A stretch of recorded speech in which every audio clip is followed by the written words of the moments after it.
Nshuti mwene data nongeye kukwifuriza amahoro dukomora mu mwami wacu Yesu Kristo. Imana iguha umugisha cyane.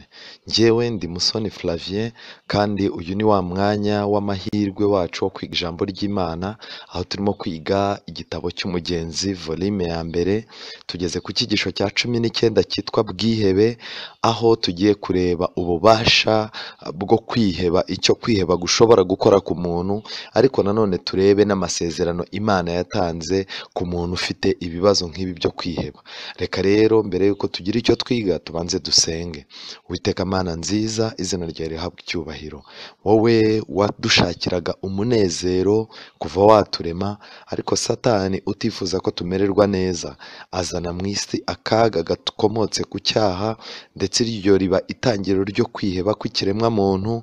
Ariko ntiwaturekeye aho ngaho, wongeye kohereza umwana wawe kugira ngo atuguranire. Abari bafite agahinda babe babona umunezero, badafite ibyiringiro byo kubaho babone ubugingo buhoraho, kandi abadafite amahirwe yo kumwenyura ngo bishimire kuba bariho, Imana ibahe kunezezwa n'uko yabaremye kandi ikabaha no kubarinda kugira ngo babe kuri iyi si. Reka rero muri uyu mwanya ubwo tugiye kwiga ijambo ryawe, ibitekerezo byacu n'ibyo tumenyereye byigizweyo, ahubwo ijambo ryawe n'icyo ushaka kongera mu mibereho yacu kugira ngo tukubere abasirikare nyakuri, aba ari cyo duhera ubuntu, tubisabye mu izina rya Yesu, amen. Nk'uko twabibonye, iki gitabo cy'umugenzi gifite amabanga menshi kigenda kitwereka mu rugendo rw'umukristo uko bwije n'uko bukeye. Reka rero iki gice nkubwire yuko noneho gikomeje, iki gice cya 19 gikomeje noneho mukristo ari kumwe na Byiringiro bakomeje urugendo, ariko aho bageze noneho birakomeye. Aha rero mu ncamake y'iki gice, mukristo na Byiringiro bakomeje urugendo bakikiye rwa ruzi, maze inzira itandukanwa narwo, bagira agahinda. Aho inzira iteshuka ku ruzi hari amabuye, kandi ibirenge byari bihishwe imputa n'urugendo, ndetse imitima yabo yari imaze gucogozwa n'urugendo, nk'uko tubisoma mu Kubara 21 umurongo wa 4. Ikintu kigaragara ahangaha ni kimwe, ni uko inzira bagiye kubona babona inzira ikikiranye n'iyabo, noneho yari inzira yegeranye n'iyabo bari barimo, ariko nanone mu by'ukuri bari barahawe amakuru y'uko badakwiye guta inzira nubwo babona indi nzira isa n'iyegeranye n'iyabo. Ariko noneho bitewe n'urugendo bari bamaze kugenda, cyane cyane ko bari bamaze no kuruha ibirenge byabo, bimaze kubyimba, bimaze kunanirwa, noneho bifuza inzira yaba itagoranye, kuko aho bari inzira bari barimo guca ku nzira iteshuka ku ruzi, kandi aho hantu hari amabuye.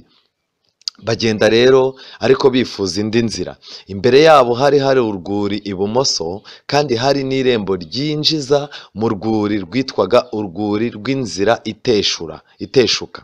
Mu magambo make barimo barakomeza bagenda, ariko ibumoso habonetse irembo risa naho ririmo inzira yinjiza umuntu mu rwuri rundi runyuranye na rwa rwuri bari barimo, kandi urwo rwuri rwitwa urwuri rw'inzira iteshuka. Reka twongere tugaruke muri Bibiliya yuko ibumoso, mu gihe Bibiliya yandikwaga ndetse n'uyu munsi wa none, Bibiliya yerekanaga ibumoso nk'atari amahitamo meza, atari ukuvuga yuko umuntu ukoresha akaboko k'ibumoso, cyangwa se umuntu uryamiye ibumoso, cyangwa se umuntu ubyuka agakandagiza akaguru k'ibumoso mbere, biba bivuze ngo hari ikindi bisobanura. Iki ni imvugo ya Bibiliya gusa yerekanaga yuko byanga byakunda ibumoso hari ikibazo. Murabyibuka yuko Yesu yavuze ngo nzabwira abari ibumoso bwanjye ngo nimumve imbere, ariko abari iburyo bwanjye nzababwira. Murabyibuka neza n'ibigendanye n'ibisambo. Rero ibumoso mu gihe cya Isiraheli, ibumoso habaga hafite icyo hasobanura, ntabwo herekanaga, kuko n'Imana yaravugaga ngo ukuboko kwanjye kw'iburyo. Inshuti zanjye, icyo bashakaga kuvuga hano ni iki: urwuri rw'inzira iteshura rw'ibumoso, mu magambo make byanga byakunda, kwihana ni icyerekezo kinyuranye no gusubira inyuma. Gusubira inyuma ni icyerekezo cyo kujya ibumoso, kwihana ni icyerekezo cyo kujya iburyo, ariko icyo tubona ni kimwe, ni uko bavuye mu nzira. Mukristo akangurira Byiringiro guca muri iyo nzira y'ibumoso, kandi aho naho aramusobanurira neza, aramubwira ati iyi nzira reka tuyicemo nubwo iri ibumoso, ariko niyo nzira nziza. Ubuse dukomeze tugende mu bintu bigoranye kandi hano twahabonye inzira nziza? Oya rwose. N'uyu munsi wa none mu buzima bwacu bwa gikristo usanga ijambo ry'Imana n'amasomo y'ibyanditswe byera tugenda tuyahunga dushaka inzira zitworoheye, ndetse biranakomeza bikagera no mu misengere yacu. Ubu abantu barimo barashaka amadini aborohereza, yoroshya ibintu by'Imana, adatanga Bibiliya yose uko iri kugira ngo itabangamira abantu. Biri mu muntu rero kwishakira inzira yoroshye, ndetse ikintu kibabaje ngiki, baragiye baca muri rya rembo bagera muri ya nzira yindi basanga ari nziza itababaza ibirenge. Byumvikana ko bamaze n'akanya bayishimiye, kuko nta muntu wakwishimira kugenda babara kandi hari inzira nziza. Ariko najya mbabwire ngo byanga byakunda inzira Imana yashyizeho, nubwo yaba irimo amahwa, nubwo yaba iterera, nubwo yaba irimo amabuye, ariko muri iyo nzira Imana yateganyije ikintu icyo ari cyo cyose gishobora guhumuriza umuntu kikanamusubizamo intege. Ntabwo rero biri muri gahunda zacu yuko tuzaza tubana n'Imana twageraho inzira tubona itugoye tukayivamo tukajya mu yoroshye. Nshuti zanjye, uko niko kuyoba. Ndagira ngo mbabwire rero Mukristo na Byiringiro, hano urugendo rwarakomeje.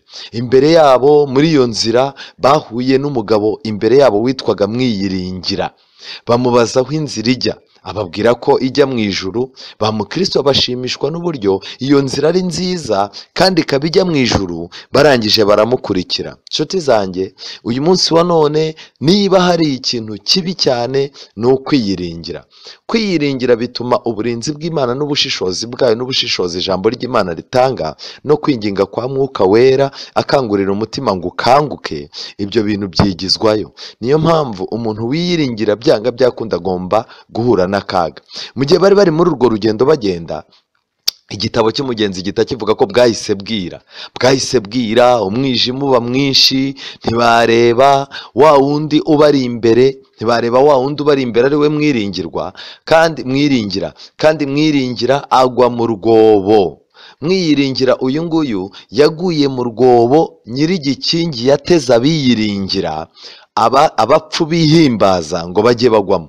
Mu magambo make, hari umwobo ukomeye uriya nyiri rwa rurembo witwa nyiri cya gikingi cyitwa Bwihebe yari yaracikuye umwobo, apanga yuko byanga byakunda abantu biyiringira, abantu bagenda birukanka bizeye ubwenge bwabo, batagomba kuzaza baharenga.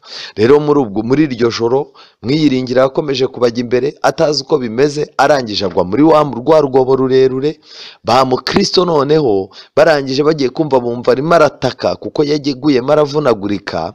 Noneho bumva arimo arataka, bumva umuniho gusa, nta n'ikindi kindi. Byiringiro arangije arabaza ati ariko se Mukristo koko turihe? Mugenzi we arangije araceceka, kuko murabyibuka yuko Mukristo niwe wari wamushoye muri iyo nzira. Rero Mukristo yaracecetse kuko atangiye gukeka ko bayobye, kandi ari we wazanye igitekerezo. Kandi muri ako kanya bari barimo kubitekereza, imvura nyinshi yatangiye kugwa, ijuru rirahinda, inkuba zirakubita, imirabyo irarabya, baratinya, umugezi uruzura, amazi arushaho kugwira. Mu magambo make, nshuti zanjye, byanga byakunda umuntu ava mu bintu by'Imana agatana gatoya yumva nta kintu gikomeye kirimo, ariko iyo amenye yuko yayobye agashaka kugaruka, imvura iragwa, imivu igatemba, ijuru rigahinda, inkuba zigakubita, imirabyo ikarabya, kugeza igihe n'imigezi yuzura. Nshuti zanjye, ibi biranyereka iki? Binyereka yuko byanga byakunda kujya mu bupagani kugwa biroroshye, ariko kongera kugaruka ngo usubire mu by'Imana wari urimo ni intambara ikomeye. Utayirwaniwe n'Imana, kugaruka kwawe biragoranye. Byiringiro arangije atangira kuniha, aratangira ati iyo mbimenya simve mu nzira nyakuri. Byabasabye umwanya munini, bibasaba kwicara baraganira, kuko nabwo bari bafite agahinda. Baraganira basabana imbabazi kubwo kujijwa kwabaye. Byiringiro arangije atumva rero naguhannye ariko nubwo naguhannye gake gake kuko unduta ubukuru. Uyu munsi wa none abantu benshi usanga barimo gupfira mu by'Imana, barimo gupfira mu madini, barimo gupfira mu nsengero, barimo gupfira mu ngo zabo kubera ko abantu babatinye ngo ni bakuru. Igihe kirageze ngo yaba umukuru usaba Imana ikwigishe uburyo, usaba Imana ikwigishe uburyo byanga byakunda wabasha kugira inama n'umuntu ukuruta.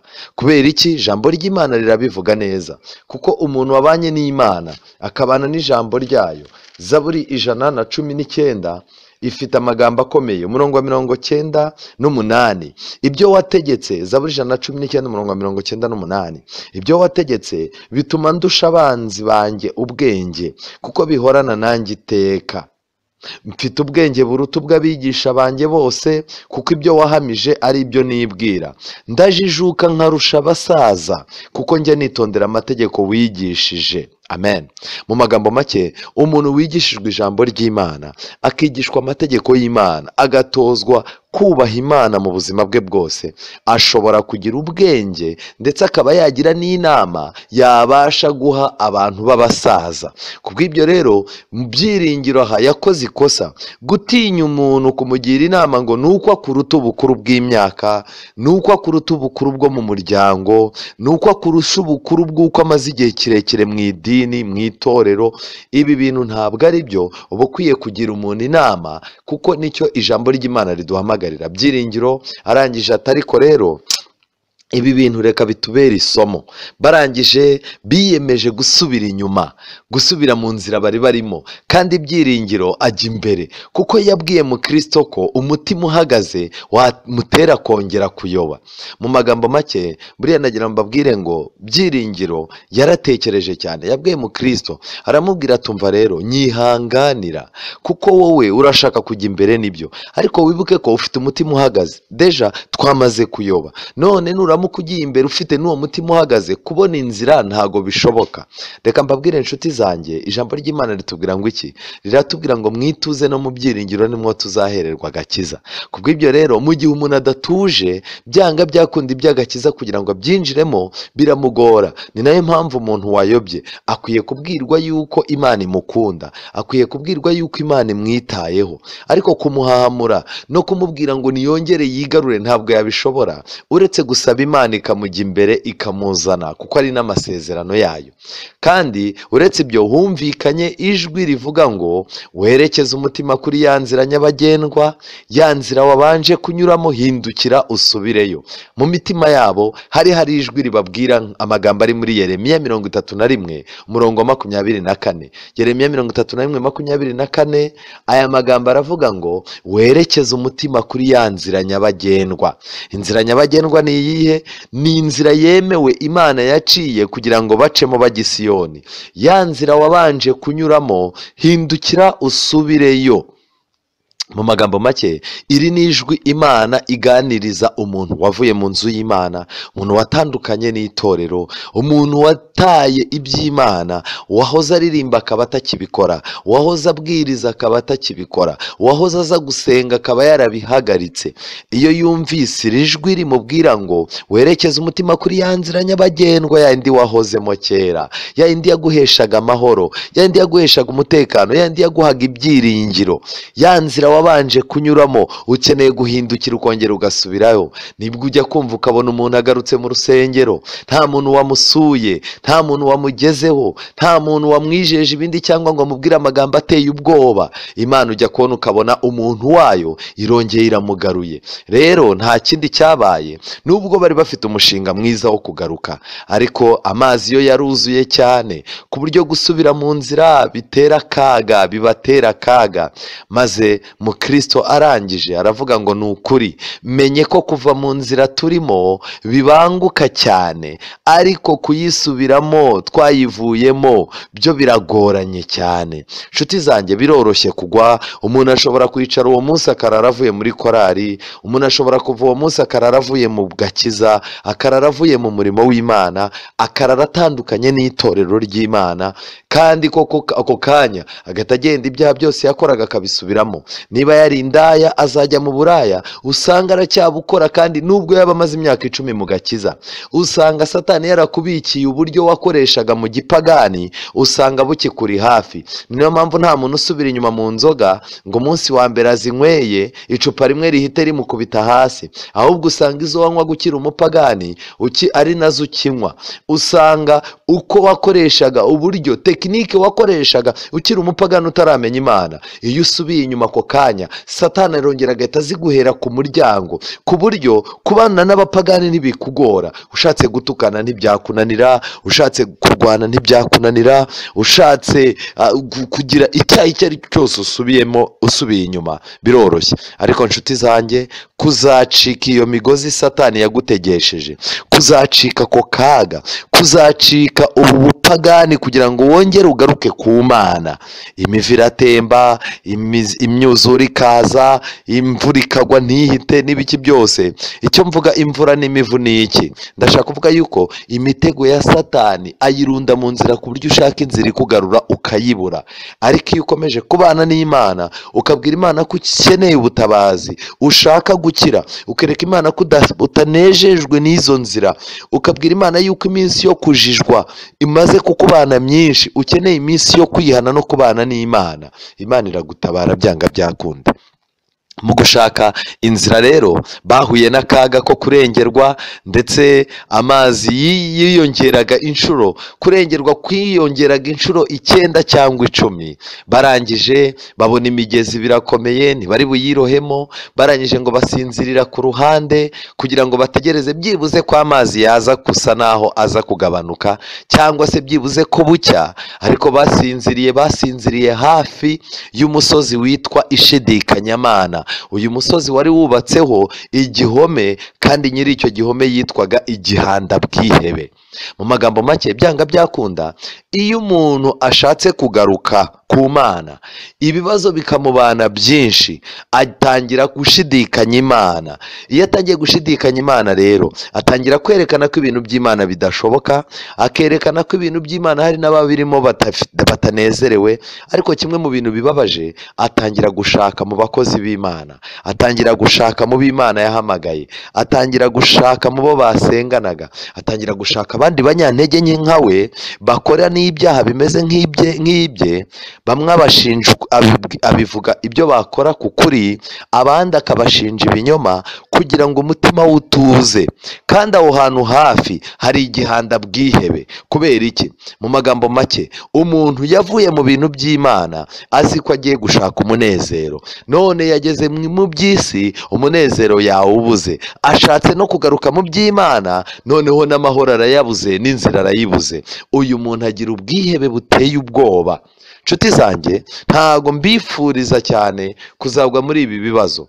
Icyabaye rero nta kindi, iki gihanda cyari kirimo kugendagenda mu busitani bwacyo, kirabafata kibabaza aho baturutse, kirangije kibajyana iwabo cyo ntibabasha kwanga, kibajyana kibafungira mu kazu kari hasi y'ubutaka karimo umwijima n'umunuko. Kubera iki? Mu gihe cya Pawulo, Roma yafungiraga abantu mu makasho yo hasi cyane, aho izuba ritagera, aho umucyo utagera, habaga harimo umunuko n'amayimidite. Kandi aho hantu iyo umuntu yafungirwaga, nta muntu wamenyaga amakuru ye niba abaho cyangwa yarapfuye.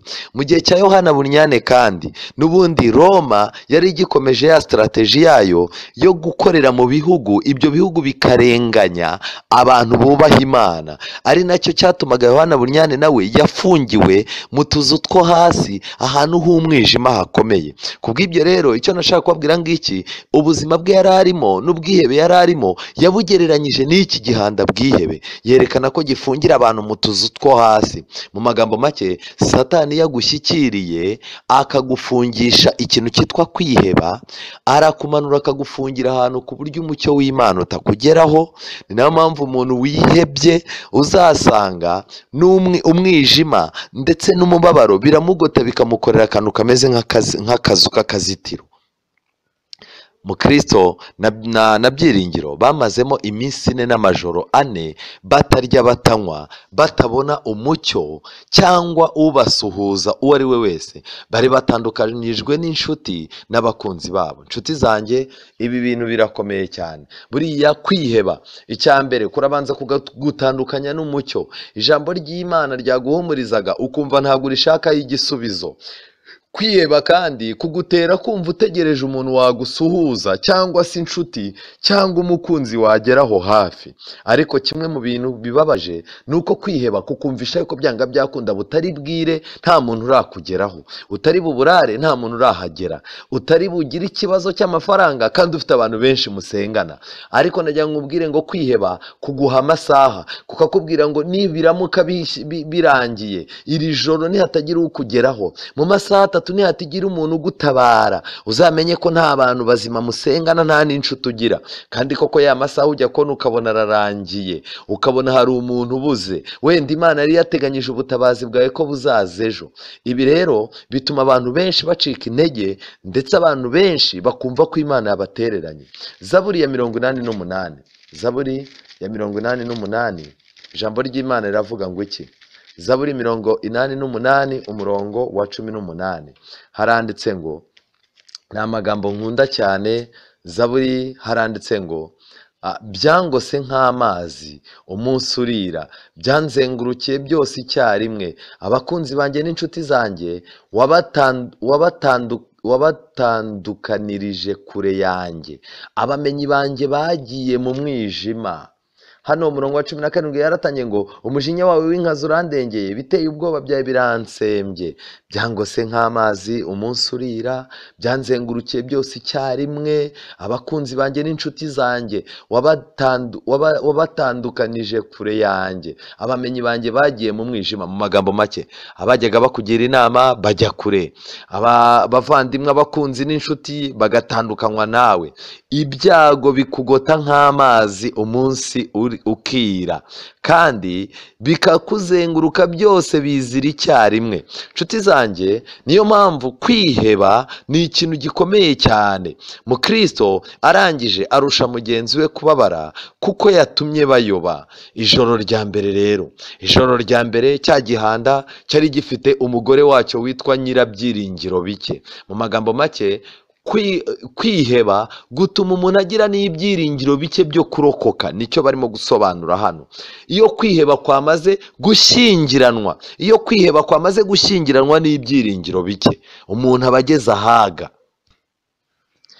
Iri joro rya mbere rero, nk'uko mbibabwiye, Nyirabyiringiro bike, umugore w'igihanda bwihebe, icyo yakoze nta kindi. Igihe byari biryamye, icyo yagiriye inama igihanda bwihebe. Arangije aravuga ati, umva rero, igikwiriye gukorerwa ni iki? Ni iby'ukuri mu gitondo uzabafate ubakubite we kubabarira. Kubera iki ibi bintu tubivuze? Nshuti zanjye, nari ndimo kubabwira nanone yuko byanga byakunda kwiheba kwawe mu isi tugira ibintu byinshi bidutera kwiheba. Ariko kwiheba kwawe iyo kwamaze gushyingirana n'ibyiringiro bike, umuntu aba apfuye. Yesaya 30 umurongo wa 15, kugarukira Imana niko kudukiza. Yesaya yaranditse umurongo wa 15 ngo, Uwiteka Imana uwera wa Isirayeli yavuze ati, nimugaruka mugatuza muzakizwa, mwituze no mu byiringiro nimo muzahererwa imbaraga, ariko mwaranze. Mu magambo make, ituze n'ibyiringiro bifitanye isano no kugira ngo umuntu bimusohore mu kwiheba. Ariko ibyiringiro bike bituma umuntu ahura n'ibibazo. Buriya muzumva abantu bakaganira bati, narakubiswe.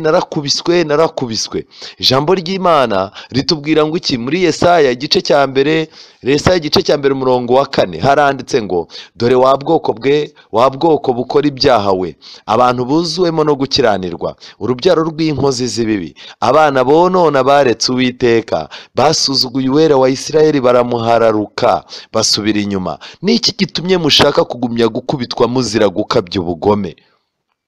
kubera iki umuntu yakwicara akavuga ngo yarakubiswe? Hari terime zeza ubu ngubu, ugana n'umuntu akakubwira ati narakubiswe, undi akakubwira ati Kigali yaranyandagaje, undi akakubwira ati Kigali yaranshwanyuje, undi reka mbabwire inshuti zanjye, ijambo ry'Imana riravuga ngo ni iki gitumye mushaka kugumya gukubitwa muzira gukabya ubugome? Kuki wafungwa n'igihanda bwihebe ndetse ibyiringiro byawe bike bigatuma uhora ukubitwa? Kubera iki wacika intege? Niki gitumye mushaka kugumya gukubitwa muzira gukabya ubugome? Umutwe wose urarwaye, umutima wose urarabye, uhereye mu bworo bw'ikirenge ukageza mu mutwe nta hazima, ahubwo ni inguma n'imibyimba n'ibisebe binuka bitigeze gukandwa cyangwa gupfukwa, nta nubwo byaboyobejwe amavuta.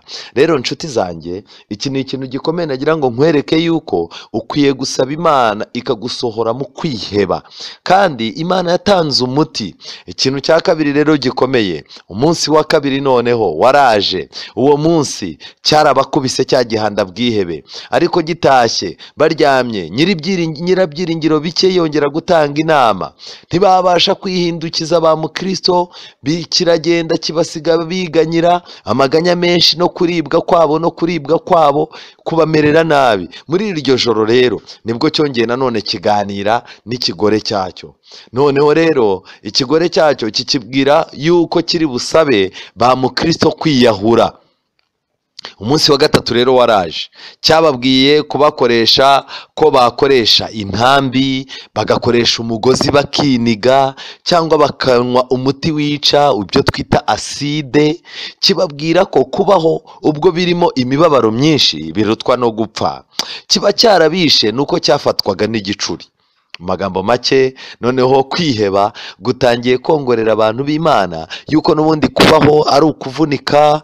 Umuntu watandukanye n'Imana, kwiheba kuramufata kukamukorera akazitiro, kukamwongorera yuko n'ubundi gukira atazakira, ubuzima bwe bugoranye, arwaye indwara itazakira, cyangwa se famiye ye itamwitaho, urugo rwe ruhoramo ibibazo bitazapfa bikemutse, cyangwa se ahazaza hazahura n'ibibazo bikomeye. Kubw'ibyo rero iyo bigezaho igihanda bwihebe cyegera umuntu kimaziranye iminsi, yaba umugabo, yaba umugore, yaba umwana, yaba umusore, yaba umukecuru, yaba umusaza, kiramwegera kikamwereka yuko kuba mu buzima bigoranye, kikamubwira yuko ashobora gukoresha intambi. Mu gihe cya kera intambi zaturitsaga ibintu nk'uko uyu munsi wa none amasasu akoreshwa. Kubw'ibyo rero kibabwira kwirasa, kibabwira gukoresha umugozi bakiniga bakiyahura. Iki gihanda cyanabongoreraga yuko bashobora no gukoresha umuti wica uburozi, kibabwira ko kubaho n'ubundi birimo akaga kenshi, gupfa biruta kubaho. Nshuti zanjye, ni abantu bangaho uyu munsi wa none batakinejejwe no kubaho. Murebe muri mateleviziyo, mwumve ku maradiyo, musome ibinyamakuru. Ejo bundi bakoze ubushakashatsi basanga Leta Zunze Ubumwe za Amerika nicyo gihugu kirimo abantu ku isi biyahura cyane, ariko wareba ugasanga nicyo gihugu nanone abantu bahungiramo bajya gushakamo ubuzima, bavuga ko aricyo gihugu kibayeho neza. Kubw'ibyo rero nshuti zanjye, umuntu ashobora guhunga umutekano muke, umuntu ashobora guhinga ubuzima bubi akajya ahashakira ubuzima bwiza, ariko nta hantu ku isi umuntu ashobora guhungira ubwihebe keretse muri Yesu Kristo gusa. Icyo nashaka kuvuga rero ngiki, uyu munsi wa none ushobora kuba nawe waratangiye kumva utakinejejwe no kubaho, ushobora kuba waratangiye kumva nta kintu kikikunejeje cyane. Ujya ubibona ukajya ukabona abakobwa, abadamu, tubizi yuko ari abantu basanzwe biyitaho, ugasanga abagabo ntibakinejejwe n'imiryango, ugasanga urubyiruko ntakinejejwe no kubaho kandi niwe usigaranye imyaka myinshi yo kubaho, ugasanga umukire ntakinejejwe no kwitwa umukire kandi amafaranga nicyo abantu benshi duhiga, twumva nitugeraho tuzaba dutuje. Nshuti zanjye, ukwiye gusohoka muri gereza ya bwihebe, ukwiye gusohoka muri gereza ya bwihebe, kuko nuhatinda azakongorera kwiyahura. Yuda niho yakuye inama yo kwiyahura. Ndagira ngo mbabwire ngo abatazi amateka ya Pilato nyuma yuko agambanira Yesu, Pilato agafata umwanzuro agatanga Yesu ngo bamubambe. Igihe cyarageze n'ubundi Pilato yirukanwa, akurwa ku buyobozi yaharaniraga, aragenda ajya mu gice cy'Ubufaransa. Ayo ni amateka atangaje cyane, muzagende mukurikirane amateka, kuko abaromani buriya bazi kwandika amateka y'abantu babo. Murebe amaherezo ya Pilato. Ariko nanone ikindi kintu gitangaje cyane ni uko Pilato yapfuye yiyahuye. Nureba neza uzasanga abantu benshi bagiye bahemukira Imana bakayivaho cyangwa bakagambanira umwana w'Imana, bose ubuzima bwabo bwarangiriye mu kwiyahura. Mufate urugero kuri Yuda. Yuda icyaha yari yakoze ushyize ku buremere, ibyaha byose birangana, ariko urebye umuryo icyaha cyari cyagambiriwe, icyaha cya Petero n'icya Yuda, Petero yari yihakanye Kristo azi. Yuda we yari yajyanywe n'amafaranga. Mu by'ukuri ikibazo Yuda yagize ni kimwe, kwiheba kwaramufashe, yagize agahinda, ariko agahinda ko mu buryo bw'isi kamujyana mu kwiyahura. Ariko Petero yagize agahinda ko yakoze amafuti, amenya ko yakoze ibyaha kandi yagambaniye umwami Yesu. Ariko Petero muri we ibyiringiro biramukomeza, bimubwira yuko aho Yesu yasengeye akakura imbaraga, nawe ahagiye yazihakura. Ni nayo mpamvu mu gihe Yuda yagiye kwiyahura mu mugozi, Petero yagiye gusengera mu gashyamba ka Getsemani. Nshuti zanjye, abantu bashobora gufatwa no kwiheba, ariko kwiheba gushobora kutakubuza kumenya ko Imana iri mu ijuru. Uko kwiheba kushobora gutuma kwiheba nk'uko nguko, kwiheba gushobora gutuma wibagirwa ko mu ijuru hari Imana. Niko kwa kwiheba kujyana umuntu akiyahura. Nshuti zanjye, mu Kristo na Byiringiro bageze aho barabazanya bati, dukore ibyo atubwiye cyangwa twiyahure, dukoreshe umuti wica aside, dukoreshe umugozi, dukoreshe intambi, dukore iki? Ese dukora ibyo atubwiye cyangwa? Bose ariko bemeranya ko uburyo babayeho muri ako kazu birutwa no gupfa. Ubwo rero urumva bahise basanga inama iki kihanda bwihebe kibagiriye ari inama nziza. Ariko nanone barakomeje baratekereza cyane, baraganira batari ko se nyiri igihugu tujyamo ko yatanze itegeko ngo ntukice, ubwo iryo tegeko ritubuza kwica undi, ese ntiritubuza cyane kwiyica? Nta mwicanyi n'umwe uzahabwa ubugingo buhoraho, nk'uko tubisoma mu gitabo cya mbere cya Yohana igice cya 3 umurongo wa 15. Urwandiko rwa mbere rwa Yohana igice cya 3 umurongo wa 15. Kandi reka nkubwire, ntiducike intege, hariho n'abandi bagicitse. Ahari Imana yacu dukorera yabasha kukica, cyangwa ikakibagiza gufunga urugi, cyangwa igicuri kikongera kikagifata. Mu magambo make hano, umuntu uwo ari we wese ufite kwiheba ariko akaba azi ko Imana ifite ububasha mu kuba yamukura muri ubwo bwihebe, aba agifite amahirwe yo gukira. Gusa bakomeje kuganira, barangije bafata umwanzuro yuko kwiyahura byo bitagomba kubamo. Byiringiro ahumuriza mugenzi we. Biriza uwo munsi bari mu mwijima bamerewe nabi, ariko ngiki ikintu cyiza. Nshuti zanjye, gukomeza mugenzi wawe mu makuba, gukomeza mugenzi wawe mu bwihebe arimo, bifite icyo bimara cyane. Kandi dusaba Imana iduha imbaraga zo kwegera bagenzi bacu. Ashobora kuba uyu munsi wa none ikimugose kizakugota ejo bundi. Ashobora kuba uyu munsi wa none ikigeragezo kimuremereye gituma arara adasinziriye.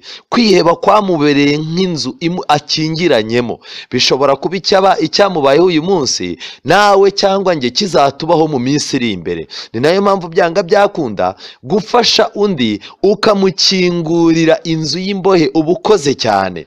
Nshuti zanjye, ijambo ry'Imana rigaragaza ikintu gikomeye. Nimurebe muri Yesaya harimo amagambo akomeye cyane. Muri Yesaya harimo amagambo akomeye, ariko ijambo ry'Imana riratangaje cyane. Abantu benshi bamaze kuba imbohe, abantu benshi bamaze kuba imbohe zo kwiheba, ariko Imana hari ikintu irimo kuvuga. Yesaya 49 umurongo wa 9. Yesaya 49 umurongo wa 9 harimo amagambo akomeye cyane. Haranditse ngo, kandi ubwire imbohe zisohoke, n'abari mu mwijima uti nimugaragare. Bazarishiriza ku mayira no mu mpinga z'imisozi zose, ahari agasi hazaba urwuri. Ntibazicwa n'inzara cyangwa inyota, kandi icyokere ntikizabageraho, n'izuba ntirizabica, kuko uwabagiriye imbabazi azabajya imbere akabajyana ku masoko y'amazi. Mu magambo make ndagira ngo nkubwire yuko Imana yiteguye gutanga itangazo, ikabwira imbohe ko zisohoka, n'abari mu mwijima ikababwira iti ngaho nimugaragare. Byiringiro nta kindi yagombaga gukora. Nimugoroba igihanda cyaje kureba uko bameze, gisanga bameze nk'ibiti byegetse, kuko bari bamaze igihe kirekire batarya kandi batanywa, bafite inguma nyinshi. Iyo Satani yamaze kugukubita, iyo kwiheba kwamaze kukujanjagura, ukaba utabona umwanya wo kurya no kunywa, yaba mu buzima busanzwe, ukaba warihebye ku buryo utakibasha kurya no kunywa, ndagira ngo mbwire ngo umubiri wawe ubwawo urasenyuka. Kandi si ibi gusa, mu gihe umuntu ari mu kwiheba, Satani ashaka uburyo atagomba nanone kurya no kunywa mu bigendanye n'ijambo ry'Imana. Uwo muntu ntabona umwanya wo gusenga, ntabona umwanya wo gusoma Bibiliya, umwanya wose uba ari uw'agahinda.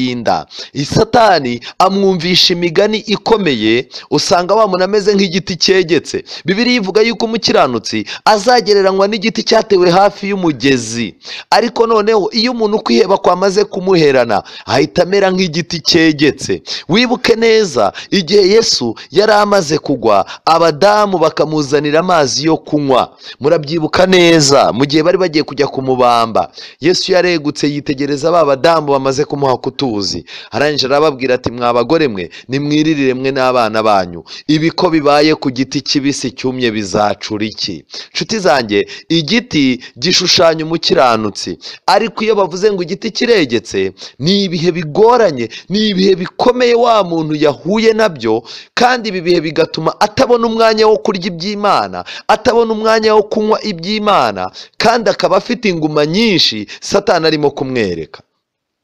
Nshuti zanjye, ndagusabira cyane kugira ngo kwiheba kutakubuza kurya no kunywa, yaba mu by'umubiri yaba no mu by'umwuka. Barangije aba bantu bari bameze nk'ibiti byegetse, basigarana kuvugana no guhumeka, nibyo basigaranye gusa. Ariko se bavugaga iki? Bahumekaga iki? Iyo umuntu ari mu bwihebe, Satani araza akamwegera, akamuganiriza nk'uko yaganirije Yohana Umubatiza, akamwereka uburyo abantu batamwitayeho na bene wabo, nk'uko Satani yeretse Yohana Umubatiza ko Yesu atamwitayeho kandi ari mwene wabo. Satani araza akakwereka ko abo wagiriye akamaro nta n'umwe ukwegereye, akakubwira ko ukwiye kuzinukwa abantu. Uretse kuzinukwa abantu, mu gihe cyo kwiheba, Satani araza akakuzinura abantu bawe, akakuzinura abo mu rugo rwawe. Satani araza akakuzinura abantu bo mu nzu y'Imana. Satani araza akakuzinura abo mwigeze mukundana bose. Igisigara nta kindi, dusigara ku migani mibi itari n'iy'abantu b'Imana. Agahinda k'inkoko kamenywa n'inkike yatoreyemo. Hari imigani myinshi y'ubugome, y'uburakari iva mu kanwa k'umuntu wihebye, ku buryo ahita kumvisha icyari gisigaye.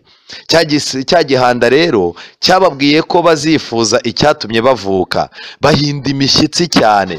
Mukristo ashatse kumvira igihanda, Byiringiro aramubwira ati, umva mwene data, wibagiwe uko wari intwari mu bihe bishize? Reka mbabwire ko nshuti z'Imana, Satani araza akatwibagiza ubutwari bwacu mu bihe byashize. Ariko nagira ngo nkubwire ngo niba ushaka kuba umuntu ukomeye mu by'Imana, ukwiye kutibagirwa ubutwari n'intambara warwanye.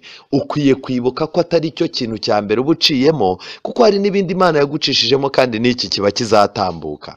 Arangije Byiringiro yibutsa Mukristo, amwibutsa intambara uhereye kuri Apoloni, amwibutsa ko barimo gusangira ububabare, amwibutsa ko bari kumwe muri ubwo bubabare, ariko bagomba no gukomeza kwihangana.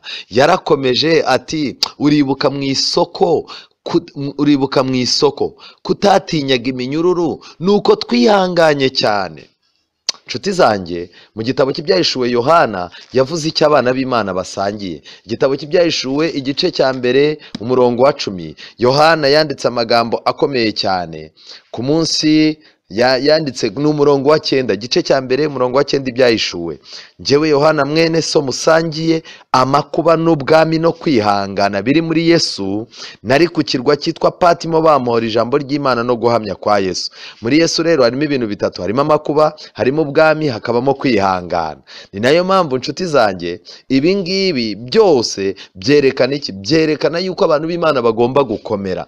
Noneho icyabaye nta kindi, umugore w'igihanda baryamye, igihanda-bwihebe akibaza imbohe, kivuga ko zihangana, kirangiye kiravuga kiti rega bafite imitima ikomeye kandi bihanganira ibyago byose kuruta kwiyahura. Umugore arangije akigira inama, tumva rero ejo uzabajyane ubereke amagufa n'ibihanga by'abantu wishe kera, ubakangisha ubahe iminsi 7 nishira uzabatanyagure.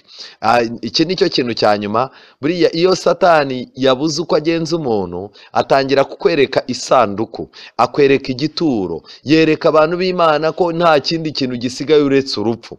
Umunsi wa 4 rero warageze, nyuma yo kubereka amagufa no kubereka urupfu rubarindiriye, igihanda n'umugore bajya inama bati buriya bihanganishwa no kwibwira ko hari uwabakuramo muri iriya nzu bafungiyemo, kandi bafite icyo kumena ibyuma. Ejo ugomba kubasaka. Mu gicuku za mbohe zitangira gusaba Imana. Amen. Mu gicuku za mbohe zitangira gusaba Imana, zikesha ijoro zisaba. Umuseke ugiye gutambika, Mukristo aratangara, arirakarira ati nabaye umupfu, naraye muri aka kazu k'imbohe mbasha kwikiza. Mfite urufunguzo mu myambaro yanjye rwitwa ibyasezeranijwe. Amen. Mu magambo make, bafungiye muri kariya kazu, iminsi bamazemo ntabwo wari umugambi w'Imana ko bayimaramo, niyo babishaka ntibaba bararaye muri kariya kazu, ahubwo bakarayemo kubw'uburangare bwabo. Kuko muri ya kanzu Mukristo yari yarahawe, muri ya kanzu yahawe, muri iyo kanzu hari bashyizemo urufunguzo.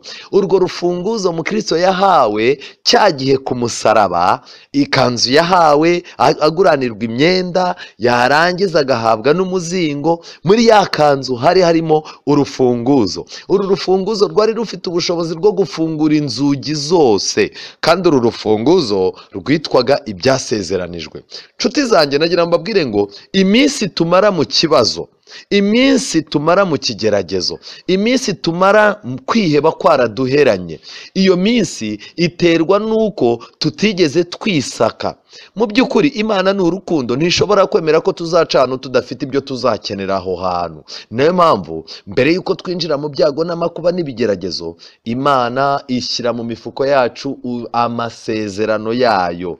Icyo tugomba gukora ni kimwe, mu gihe duhuye no kwiheba, ni uko tugomba kwisaka ya masezerano. Ikibazo gihari rero, abantu aho kwisaka amasezerano y'Imana bajya kuyabaza abayobozi b'amadini, bakajya gutega amatwi no gufata za antene za radiyo. Ndakwingiza inshuti y'Imana, ukwiye kwisaka amasezerano. Hari amasezerano Imana yashyize mu byanditswe byera, ayo masezerano niyo masezerano tugomba kugenderaho. Uru rufunguzo rubasha gufungura ibyumba byose bifunze iki gihome. Byiringiro arangije ati rukuremo ugerageze. Mukristo akingura ka kazu, ajya ku rugi, ageze ku rugi arakingura, ajya ku mbuga yarwo arafungura, ajya ku irembo arakingura bigoranye cyane. Rukatse, noneho cya gihanda kirakanguka, kibyutse kiba cyarabakurikiye, ariko gihita gifatwa na cya gicuri kiraraba. Nshuti zanjye, barirukanse bagera ku nzira y'umwami wabo barakira. Amen. Bajya inama yo gushaka ikintu bakora kugira ngo abantu bacaho batazongera kuyoba. Icyo bakoze nta kindi, bahashinze inkingi. Bashimaze gushinga inkingi, ya nkingi bandikaho ngo inzira icyamiye muri iri rembo ijya mu gihome cy'ishidikanyamana, nyiracyo ni igihanda-bwihebe, gisuzugura umwami w'igihugu cyo mu ijuru, kigashaka kurimbura abagenzi bera. Mu magambo make, aya magambo yari yanditse ku buryo umuntu wese abasha kuyabona. Ibi bintu biratangaje cyane. Nshuti z'Imana, nagira ngo mbabwire ngo igihe cyose uzabona ukize kwiheba, igihe cyose uzabona ukize imitego, uba ukwiye gushaka icyo ukora kugira ngo n'abandi bantu, abasore bagenzi bawe, abadamu bagenzi bawe, abagabo bagenzi bawe, abo musengana, abo mukorana mu kazi, kugira ngo iki kintu batazakigwaho. Ni byiza yuko ubuntu bw'Imana bugomba kukwereka icyo ukora, kugira ngo abo bantu bamenye ko mu ijuru hari Imana. Ababisomye bagakira, ababisomye bagomba kuza babireba bagakira, bagakomeza baririmba guta inzira. Nuko rero bamaze kubikora ibyo byose, barakomeje, ariko bakuye isomo rikomeye mu kwirinda guta inzira. Nshuti zanjye, ndagira ngo nkubaze, kwiheba gushobora guturuka mu guta inzira y'Imana. kwiheba gushobora guturuka mu kuba wari ufite amafaranga yagushirana ukava no mu nzu y'Imana kubera ko ubona Imana itakiguha imigisha. Kwiheba gushobora guturuka ku kuba waragize ibyago ugapfusha abawe. Ushobora kuba kwiheba kwaraturutse ku burwayi. Kwiheba gushobora guturuka ku kuba warahabwaga icyubahiro ukaba usigaye uvugirizwa induru. Kwiheba gushobora guturuka ku kuba waragiriye abantu neza mu minsi noneho ubakeneye hakaba ntawe ukwegera. Kwiheba gushobora guturuka ku kuba waragiriye abana bawe neza ukabavunikira none ubwo ugeze mu zabukuru ukaba nta n'umwe ukwitayeho. Kwiheba gushobora guturuka ku kuba abantu bose batareba imbaraga watakaje barangiza ahubwo bakakwereka intege nke n'uburangare wagize aho kugushimira ibyo wubatse bizima.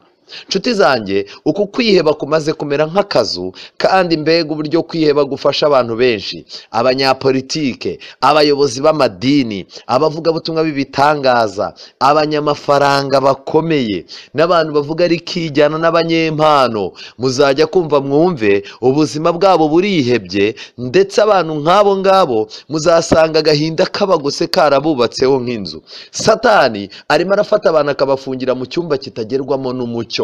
Nshuti zanjye, ndakwinginze saba Imana iguha uburyo bwo gusohoka. Aya magambo aratangaje. Igitabo cyitwa Abakurambere, Abahanuzi n'Abami, reka bari cyo mperaho.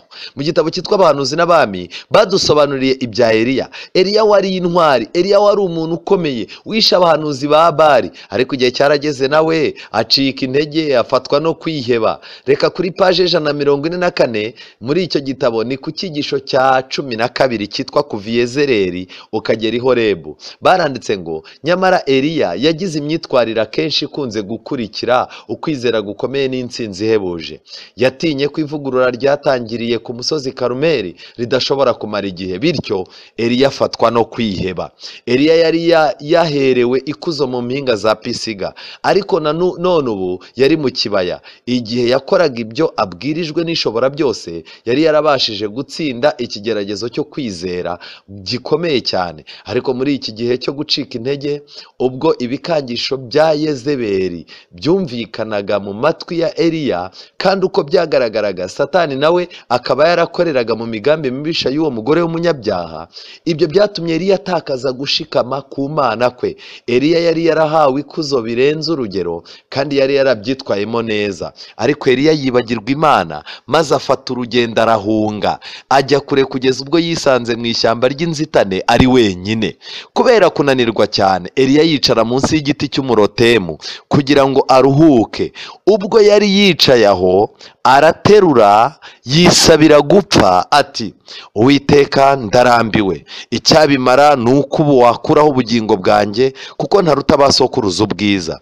Eliya wari wahunze ari kure cyane y'aho abantu batuye, umutima we waremerewe cyane no gucika intege gukomeye, bityo yifuza kutazongera kureba mu maso y'abantu.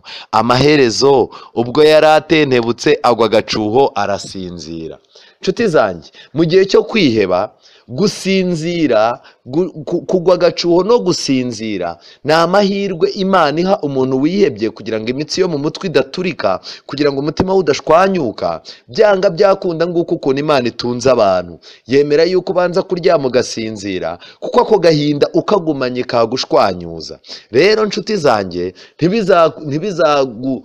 ntibizaguca intege nuhura n'umuntu wari warakoreye Imana ari umunyambaraga nka Eliya, ugakubitana nawe yifuza gupfa. Aba yageze mu gihanda bwihebe, iki gihanda kiba kirimo kumukubita. Ariko najya mbabwire ngo Eliya nawe yisatse urufunguzo rw'amasezerano y'Imana. Arangije najya mbabwire ngo Eliya niwe muntu wa mbere kwiheba kwabwiye yuko agiye gupfa, kandi niwe muntu wa mbere ku isi wagize amahirwe yo kudapfa nyuma yuko Enoki azamurirwa mu ijuru. Tubwirwa Eliya ko nawe yagiye mu ijuru adapfuye. Nshuti zanjye rero, iki ni ikintu gikomeye. Muri icyo gice kandi kuri page 145 y'icyo gitabo cy'Abahanuzi n'Abami baranditse ngo mu byo abantu bose banyuramo hajya habaho ibihe byo kubura ibyo bari biteze no gucika intege gukomeye. Iyo aba ari iminsi y'umubabaro, kandi biba bikomeye cyane kwizera ko Imana ikiri icyita ku bantu bayo bari ku isi. Aha aba ari ibihe akaga kibasira ubugingo kugeza ubwo bisa naho gupfa biruta kubaho. Icyo gihe niho abantu benshi bareka kwiringira Imana maze bakabatwa no gushidikanya, bagafatwa mu ngoyi yo kutizera. Iyaba muri ibyo bihe twabashaga kurebesha amaso y'umwuka maze tukamenya ubusobanuro bw'ubuntu bw'Imana, twabona abamarayika baharanira kudukiza, kwirwanirira, bakora uko bashoboye kose kugira ngo bashinge ibirenge byacu ku rufatiro rushikamye kurusha imisozi y'iteka ryose, kandi ukwizera gushya n'ubugingo bushya byakongera kubabamo. Aya magambo ari kuri paji 145 muri icyo gitabo, ni icyigisho cya 12. Nshuti z'Imana, iyaba twabona abamarayika bafata ibirenge byacu twataye inzira, barangiza bakabifata bakabishyira mu nzira ku rutare rukomeye, ku rufatiro rushikamye. Nshuti zanjye, nugera mu bigeragezo, nugera mu kwiheba gukomeye, jya wibaza, ntukajye wibaza ngo ese ngiye gupfa uruhe, ahubwo jya wibaza ngo amaherezo Imana yasezeranye ko umuntu uri mu bihe nk'ibi azasohoka amate. Icyo nicyo ukwiye kwibaza. Mu gitabo cy'abakurambere n'abahanuzi nk'uko nabibabwiye, kuri paji ya 472 na paji 473 ni icyigisho cya 66 mu gitabo cy'abakurambere n'abahanuzi. Banditse ngo iki? Basobanuye ku mwami witwa Sawuli kwiheba kwafashe akarangiza ubuzima nabi. Tubonye Eliya yarangije anesheje, tugiye kubona Sawuli we yarangiye atsinzwe. Kandi aba bantu bombi ni abantu bari barigeze kwimikishwa amavuta. Sawuli yimikishijwe amavuta, Eliya yari umuhanuzi w'Imana. Nshuti zanjye, kuba abantu barabatijwe ntago bikuraho yuko baca mu gikingi cy'igihanda bwihebe, ariko gucika bizaterwa n'uburyo ubana n'Imana yawe. Mu byo yakoze byose yigomeka, Sawuli yoshywaga kandi agashukwa na Satani. Umurimo w'umushukanyi ni ugupfobya icyaha, gutuma inzira yo kugomera Imana yoroha, kandi ikabireshya no gushyira umwijima mu bwenge, ntibwumve imiburo no gukangura bituruka ku Uwiteka. Kubw'imbaraga ye ishukana, Satani yari yarateye Sawuli kwibwira ko ari mukuri igihe adakurikiza inama za Samweli n'imiburo ye. Ariko noneho aramuhindukirana, amwereka uburyo icyaha cye gikomeye nuko adashobora kubabarirwa, agira ngo amutere kwiheba. Satani yeretse Sawuli yuko atabasha kubabarirwa icyaha cye, arangije amutera kwiheba. Nta cyaha cyajyaga kurusha ibyo kumutera gucika intege no gushyira ubwenge bwe mu rujijo, cyangwa kwiheba no kwirimbura ubwe. Sawuli yari acitse intege kuko yari ananiwe kandi yiriwe ubusa. Yagize ubwoba kandi umutimanama uramushinja. Aha ni nyuma yuko amaze guhanurirwa n'umupfumukazi. Ubwo yumvaga amagambo ateye ubwoba amubwira ibizamubaho, yarahungabanye nk'igiti cy'inganzamarumbu gihushywe n'umuyaga w'ishuheri, maze yikubita hasi yubamye. Umupfumu yagize ubwoba. Amaze kugira ubwoba, arareba abona uyu mugabo ntabwo ari buhave. Arangije agerageza kuzana, aramubagira itungo. Amaze kumubagira itungo, Sawuli ararya. N'abasirikare baramwinginga bati rwose muyobozi yihangane, nubwo akubwiye ibintu bigaragara ko bibabaje, ariko uramutse wihagazeho dushobora kugera ku ntsinzi. Sawuli wari waranze kumva ijwi ry'Imana, amagambo ya nyuma yumvise nayo yabwiwe n'umupfumu. Mbega uburyo abantu benshi banga ijambo ry'Imana kandi baryanze, bazasoreza kukumva mu matwi yabo amagambo mabi. Sawuli rero kuri paji ya 473, Sawuli yirimbuye ubwe igihe yajyaga kugisha inama umwuka w'umwijima. Kubera ko yari afite ubwoba bwinshi butewe no kwiheba, ntiyajyaga gushobora gutera ingabo ze ubutwari. Yari yaratandukanye na soko y'imbaraga, bityo rero ntiyashoboraga kwerekeza intekerezo z'Abisirayeli ku Mana umufasha wabo. Kubw'ibyo ibibi byari byamuvuzweho byagombaga kubusohora kuri we. Icyabaye rero nta kindi, nuko Sawuli yageze ku rugamba, abona biramukomereye, baramurasa ariko ntibamwica. Arangije ahamagara umuntu aramubwira ati shaka ukuntu nyica nticwa n'abariya bantu. Kimwe mu bintu bibabaje nuko Sawuli bamuciye igihanga, barangije igihanga cye bajya kukimanika, bafata intwaro ze bazijyana mu nzu y'ikigirwamana kimwe, barangije bafata igihanga cye bakijyana ahandi mu yindi nzu y'ikigirwamana, noneho barangije bafata igihimba gisigaye bakimanikana n'imirambo y'abana be. Arangije cyokoze kubera abantu yari yaragiriye neza baragenda bakura umurambo w'aho wari uri. Nshuti zanjye nagira mbabwire ngurwo iherezo ry'umugabo witwa Sawuli wemereye kwiheba. Sawuli wajyaga abyuka ababaye, bakaririmba cyokoze umwuka akumva yongeye kugira akantu k'umunezero, ariko nyuma yaho akongera agasubirwa na bya bintu, kugeza igihe imbaraga z'abadayimoni zamwinjiyemo zimutera ibisazi. Ntiyishimira urugo, ntiyishimira abana be, ntiyishimira umugore we, ntiyishimira ubwami, ntiyishimira umwanya, byose birangira yiyahuye. Nshuti zanjye, kwiheba ni umwanzi ukomeye. Mu masezerano amagambo ngiye gusoma ari mu gitabo cy'uwifuzwa ibihe byose, paje 263, paje 263, igitabo cyitwa uwifuzwa byose, ni igice cya 41 mu cyigisho cyitwa ibyabereye i Galilaya. Baranditse ngo mu masezerano ye no mu miburo ye Yesu ni njye abwira. Amen. Yesu ni njyewe abwira. Imana yakunze abari mu isi cyane bituma itanga umwana we w'ikinege, kugira ngo njyewe nimwizera ne kuzarimbuka ahubwo nzahabwa ubugingo buhoraho. Ibivugwa mu ijambo ry'Imana nkwiriye kubigira ibyanjye. Amasezerano no gusenga, amabwiriza n'imiburo byose bikaba ibyanjye. Amen.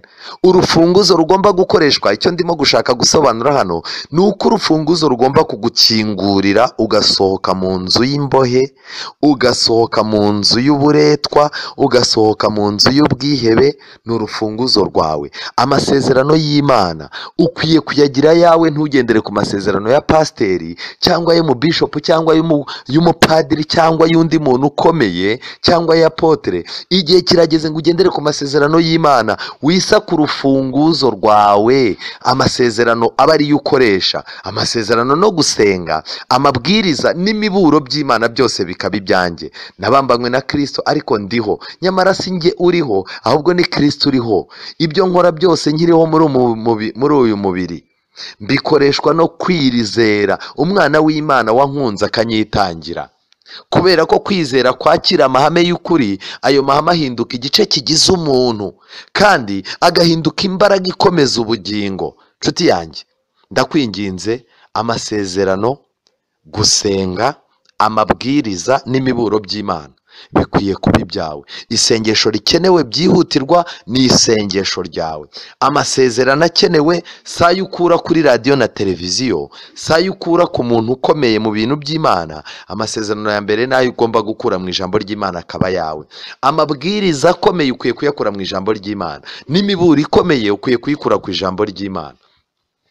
Nihuta nagira ngo mbabwire amagambo akomeye umuntu w'Imana yandikiye undi muri ba bantu b'abaprotestani batangiye ubuprotestani, abo twita abagorozi bagororaga Kiliziya Gatolika kandi bakavamo. Ubwo ngiye kuvuga Martin Luther, ariwe watangije ubuprotestani bwacu. Mu gitabo kimwe cyitwa Intambara Ikomeye, paje 152, ni igice cya 11. Icyo gice cyitwa ubuhakanyi bw'ibikomangoma. Muri icyo cyigisho banditse amagambo akomeye. Martin Luther uburyo atagiraga ubwoba yandikiraga abantu akanabakomeza. Muri icyo gice baranditse ngo amasengesho yo mu rwiherero yavagamo imbaraga yanyeganyeje isi mu gihe cy'ubugorozi bukomeye. Mutega amatwi, ako ni agaciro k'amasengesho yo mu rwiherero. Aho kwiherera uganya, aho kwiherera utaka, nshuti zanjye ndakwinginga cyane, amasengesho yo mu rwiherero akwiriye kukubera ahantu hagomba kugufasha gusohoka mu nzu yo kwiheba. Hano baranditse muri iki gitabo, reka nsome uko amagambo yanditse. Amasengesho yo mu rwiherero yavagamo imbaraga yanyeganyeje isi mu gihe cy'ubugorozi bukomeye. Aho mu rwiherero niho abagaragu b'Imana bashingiraga ibirenge byabo mu masezerano yayo biturije. Mu gihe cy'amakimbirane yaberaga i Augsburg, ntabwo Luteri yamaraga umunsi adafashe nibura amasaha 3 asenga, kandi agatoranya ayo masaha mu masaha y'igihe cyiza cyo kwiga. Ubwo yabaga yiherereye mu cyumba cye, abantu bumvaga asuka imbere y'Imana ibiri mu mutima we mu magambo yo kuramya, kubaha ndetse n'ibyiringiro. Nk'igihe umuntu avugana n'inshuti ye, yaravugaga ati, nzi neza ko uri umubyeyi wacu n'Imana yacu, kandi kutazabura gutatanya abatoteza abana bawe, kubera ko wowe ubwawe uri kumwe natwe muri aka kaga. Uyu murimo ni uwawe, kandi ni wowe watwemeje kuwukora. Kubw'ibyo rero data turengere.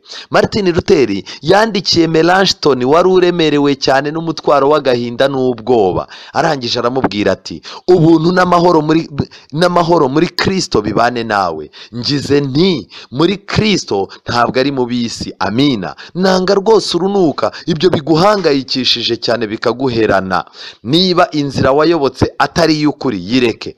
Ariko niba ari ukuri, kuki twagaragaza amasezerano y'udutegeka kuryama tugasinzira nta bwoba ko atari ay'ukuri? Amen. Niba ibyo twizera ari ukuri, ntabwo dukwiye guheranwa no kwiheba. Hari amasezerano Kristo yadusezeraniye yuko tuzaryama tugasinzira. Tugomba kwemera ko ayo masezerano ari ay'ukuri. Ntabwo Kristo azigera abura kuboneka mu murimo w'ubutungane n'ukuri. Kristo ni muzima, ari ku ngoma. None ni iki cyadutera ubwoba? Ngaya magambo Martin Luther yavugaga, kandi yari amagambo akomeye. Twerekeza ku musozo nshuti yanjye. Muri Habakuki igice cya 2, Habakuki yaranditse igice cya 2 umurongo wa 1, yaranditse ngo, nzahagarara hejuru y'umunara aho ndindira, kandi nzarangaguza ndeba aho ari, numva icyo ambwira, nuko nzasubiza kubw'icyo namuganyiye. Amen. Abantu b'Imana, ntabwo amaganya abamanura hejuru y'umunara. Ku munara umuntu yahahagararaga kugira ngo arebe kure, amenye ibitero biteye umurwa aho biturutse, amenye ubutabazi bw'umurwa aho bugomba guturuka. Kandi aho ku munara, byanga byakunda, abasirikare ba Isiraheli bajyaga ku munara, babibutsaga amasezerano y'Imana ko ariyo yirwanirira. Kubw'ibyo rero Habakuki yandika amagambo nifuza. Nubwo ufite amaganya, nubwo uremerewe, nubwo kwiheba kwakugose, nshuti z'Imana, hari ikintu ndimo kukubwira. Ndakubwira amagambo ari muri Habakuki igice cya 2 umurongo wa 1, avuga ngo, nzahagarara hejuru y'umunara aho ndindira, kandi nzarangaguza ndeba aho ari, numva icyo ambwira. Amen. Nuko nzasubiza kubw'icyo namuganyiye. Mwirinde yuko amaganya yabamanura hejuru y'umunara. Nimwirinde yuko amaganya yabakura mu murimo. Mwirinde yuko kwiheba kwabatandukanya n'inzu y'Imana. Kwiheba ntigukwiye kugutandukanya n'amategeko y'Imana, ntigukwiye kugutandukanya n'itorero ry'Imana, ntigukwiye kugutandukanya n'abana b'Imana. Ndabizi abantu benshi muri no minsi bikingirana mu mazu bagashaka yuko ibyabo bitamenyekana, ariko igihe kirageze ngo usangire imibabaro yawe n'abantu b'Imana. Mu rwa 2 rw'Abakorino igice cya 7 umurongo wa 5 handitse ngo iki? Igitabo cya 2 cy'Abakorino igice cya 7 umurongo wa 5 haranditse ngo, ubwo twazaga i Makedoniya, uyu ni Pawulo urimo kuvuga, imibiri yacu ntirakaruhuka na hato, ahubwo twababajwe uburyo bwose. Inyuma hari intambara, imbere hari ubwoba. Pawulo arimo aravuga amateka ye. Inyuma aho yari ahise hari intambara iteye ubwoba, kandi imbere aho yajyaga hari ubwoba. Ariko Imana ihumuriza abicisha bugufi, yaduhumurishije kuza kwa Tito. Nyamara si ukuza kwe konyine, ahubwo no guhumurizwa yahumurijwe namwe, nuko yadutekerereje urukumbuzi rwanyu mwankumburaga, n'umubabaro mwangiriraga, n'ishyaka mwandwaniraga, nicyo cyatumye ndushaho kwishima. Amen. Nshuti yanjye, uretse ibyo ngibyo, umuntu wese ufite intambara inyuma, imbere akaba habona ubwoba, akeneye guhumurizwa nawe, akeneye guhumurizwa n'ibyo umufasha, akeneye guhumurizwa n'indirimbo zawe, ibibwirizwa byawe, amagambo y'ubutwari yawe, kumwoherereza inkunga. Uretse n'ibyo byonyine, no kumva umuhamagaye kuri telefone ukamubwira yuko umukumbuye, ukamwibutsa ubutwari, ukamwibutsa uburyo yari inkingi mu nzu y'Imana, n'Imana, ukanamwibutsa uburyo umufitiye icyizere yuko ibyo bihe bigoranye azabisohokamo kubwo gufashwa n'Imana. Ibi bintu bituma ugoswe n'amakuba yumva yishimye. Mu gitabo kimwe cyitwa Umurimo wa Gikristo, Umurimo wa Gikristo ni igitabo cyiza cyane nkunda. Muri icyo gitabo cyitwa Umurimo wa Gikristo, kuri paji ya 86 bashyizemo igitekerezo cy'umuntu umwe wagendaga mu gihe cy'ubukonje. Kuri iyo paji ya 86 bashyizemo igitekerezo cy'umuntu wagendaga mu gihe cy'ubukonje mu rubura runyerera, kugeza igihe umubiri we watangiye kugwa ikinya bitewe n'ubukonje. Gukira abona ntibishoboka, atangira kwiheba yuko atari bukire, ariko utubaraga duke yari asigaranye yumva yadukoresha ngo acike. Ndetse igihe yari amaze gukonja yenda gupfa, yishwe n'ubukonje, yenda kurekeraho kurwanyirizwa ngo yikize, yagiye yumva undi muntu hirya nawe wari urimo gutaka. Uyu muntu nawe watakaga yari yahuye n'akaga. Nshuti zanjye, iki gitabo naragikunze cyane. Uyu muntu wari urimo gutaka ngo amaguru ye yari yamaze kurengerwaho na barafu, kandi izo barafu zari zamaze gukonjesha imitsi ye. Mu magambo make yari arimo gupfa yumva. Nawe yatakaga yumva agize amahirwe yo gukira byamubera byiza. Mu magambo make, uriya nubwo yari yakonje ariko amaguru ye yari yamaze kuyataburura. Araza rero yumva afite ubwuzu bwo kugira icyo amarira mugenzi we wapfaga. Arangije aravuga ati umva, nubwo wenda twese tutakira, ariko aho turagwa tugwa aho ngaho. Umutima w'ubushake watumye atangira gutaburura wa mugenzi we. Amaze kumutaburura asanga amaguru yakonje yagagaye, aramufata amutwara mu maboko.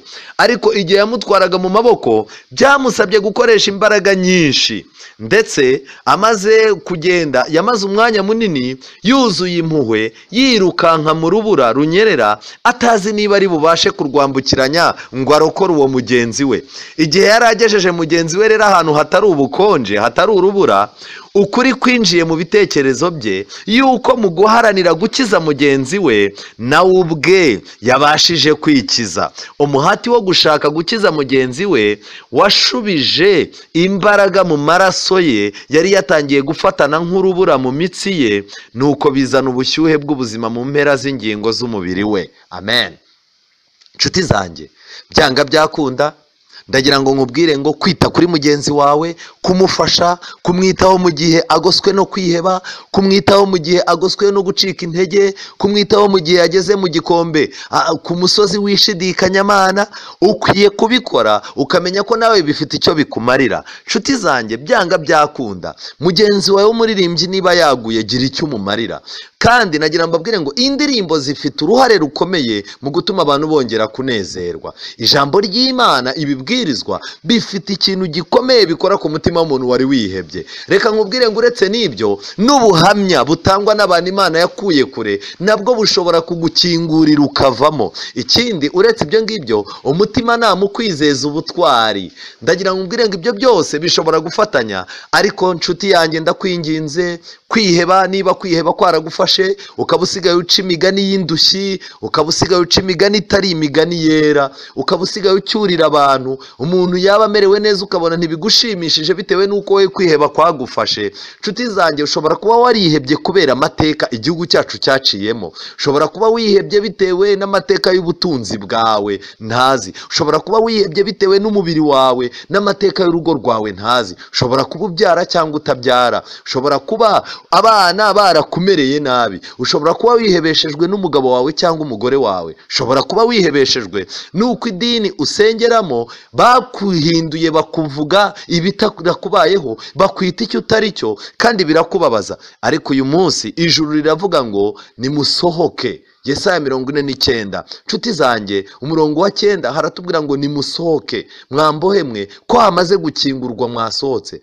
Uyu ni umwanya wo kwisaka urufunguzo rwawe akaba ari rwukoresha. Ni umwanya wo kwisaka amasezerano y'Imana akaba ari yukoresha. Ndakwingingira kugira ngo ukingure mu izina rya Yesu. Amen. Witeka Mana nziza, izina ryawe rihabwa icyubahiro. Twongeye kunezezwa nuko ijambo ryawe ari ryo ririmo amasezerano, kandi amasezerano yawe ari rwo rufunguzo, kandi kubw'ijambo ryawe niryo ritwibutsa, Mwuka wera atwibutsa ko dukwiye gukoresha ibyo waduhaye. Reka ngushimire yuko igihe uhamagara umuntu ukamubabarira ibyaha bye, umuha n'amasezerano azakoresha kugira ngo atazongera kuba umuretwa by'iteka. Abagabo, abagore, abakecuru, abasaza, abasore, urubyiruko, ndabasabiye Mwami Uwiteka kugira ngo ubatoze gukoresha urufunguzo ruri mu myenda yabo, kugira ngo bakingure inzugi zose zo kwiheba, inzugi zose zo gushidikanya, inzugi zose zo kutanezezwa n'iby'agakiza, bazikingure basohoke, bagaruke mu nzira. Abari barataye bongere bagaruke mu nzu yawe, bibakorere kuko ari wowe ufite ububasha. Tubisabye mu izina rya Yesu, amen.